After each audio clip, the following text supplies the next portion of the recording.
जय माता दी दोस्तों, हमें दान क्यों करना चाहिए? दान करने से क्या लाभ होता है?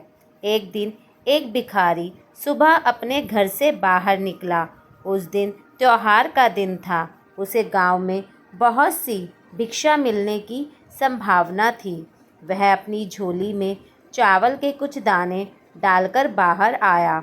चावल के दाने उसने इसलिए डाले ताकि लोगों को दिखाई दे कि किसी और ने भी उसे भिक्षा दी है। रास्ते में राजा का रथ आते हुए उसे दिखाई दिया। उसने सोचा, आज राजा से अच्छी भीख मिल सकती है। राजा का रथ उसके पास आकर रुक गया। उसने सोचा, धन्य है मेरा भाग्य, क्योंकि उसे आज तक राजा से भिक्षा नहीं मिली थी, क्योंकि द्वारपाल उसे बाहर से ही लौटा देते थे। आज राजा स्वयं ही उसके सामने आकर रुक गया था। भिखारी सोच ही रहा था। इतने में राजा अपने रथ से उतरकर एक याचक की तरह भिखारी के सामने आकर खड़ा हो गया और भिखारी से कहने लगा, आज मैं तुमसे भिक्षा मांग रहा हूँ। आज देश पर बहुत बड़ा संकट आया है, इसलिए ज्योतिषों ने कहा है, अगर मैं अपना सब कुछ त्याग कर एक भिक्षुक की भांति भिक्षा ग्रहण करके लाऊंगा, तभी इस संकट से उभरा जा सकता है। तो आज तुम मुझे पहले आदमी मिले हो, इसलिए मैं तुमसे भिक्षा मांग रहा हूँ। यदि तुमने मुझे मना कर दिया तो देश का संकट टल नहीं पाएगा, इसलिए तुम मुझे कुछ भी भिक्षा में दे दो। भिखारी तो हमेशा से ही मांगता हुआ आया था।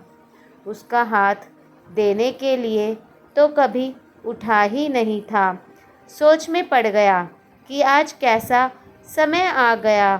एक भिखारी से भीख मांगी जा रही है और वह मना भी नहीं कर सकता। बड़ी मुश्किल से अपनी पोटली में से एक चावल का दाना निकालकर उसने राजा को दे दिया और राजा वही दाना लेकर के खुश होकर आगे बढ़ गया। गांव में राजा को सबने बढ़ चढ़कर भिक्षा दी, किंतु भिखारी को तो चावल का गम सताने लगा। जैसे तैसे वह शाम को घर आया। जैसे ही भिखारी की पत्नी ने भिखारी की झोली पलटी, उसे भीख में सोने का एक चावल का दाना नज़र आया। भिखारी की पत्नी ने जब उस सोने के चावल के दाने के बारे में पूछा, तब भिखारी बहुत तेज छाती पीटकर रोने लगा। जब उसकी पत्नी ने रोने का कारण पूछा, उसने सारी बात बताई।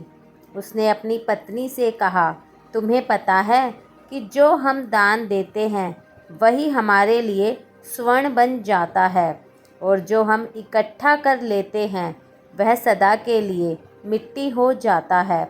भिखारी ने कहा, मैंने सिर्फ एक ही चावल का दाना दिया था और सिर्फ एक ही दाना मुझे सोने के रूप में प्राप्त हुआ, इसलिए मैं रो रहा हूँ। उस दिन से भिखारी ने भिक्षा मांगना छोड़ दिया और मेहनत करके अपने परिवार का भरण पोषण करने लगा। जिसने सदा हाथ फैलाकर दूसरों के सामने भिक्षा मांगी थी, अब उन हाथों से दान पुण्य करने लगा। धीरे धीरे उसके भी दिन बदलने लगे। जो लोग सदा उससे दूरियां बनाया करते थे, अब उसके समीप आने लगे। दोस्तों, इस कथा का यही सार है, जिसकी प्रवृत्ति या नीयत देने की होती है, उसको कभी किसी चीज़ की कमी नहीं होती, और जिसकी नीयत सिर्फ लेने की होती है, उसका कभी पूरा नहीं पड़ता। अगर आपको मेरी ये छोटी सी कहानी पसंद आई हो तो चैनल को सब्सक्राइब करना ना भूलें और वीडियो को ज़्यादा से ज़्यादा